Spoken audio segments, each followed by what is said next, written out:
China is currently experiencing its annual Spring Festival travel rush, anticipated to reach a record-breaking 9 billion passenger trips this year. Here is Dashing Airport in Beijing. As a comprehensive transportation junction, you can not only take flights here, but also the high-speed railway and subway. So now it's Spring Festival travel rush in China, and let's see how is everything going in Dashing Airport. The Beijing Daxing International Airport opened in September 2019 and serves as a vital hub for both land and air transportation in Beijing. 大兴机场是一个多式联运的这么一个综合交通我们这里边有这个就是城市的轨道，叫做大兴机场线就是快轨，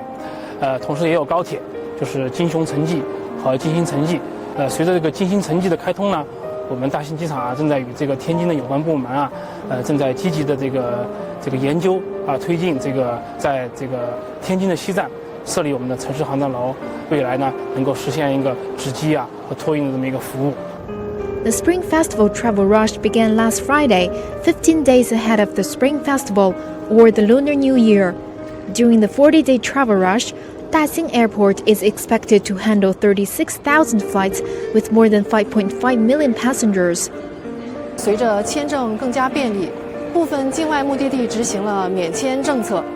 特别是境外游有望在今年春运迎来高峰。我们将围绕春节前出境旅客多、春节后入境旅客多的特点，动态调整查验通道，在落实中国公民通关排队不超过30分钟的同时，兼顾提升外国公民通关效率。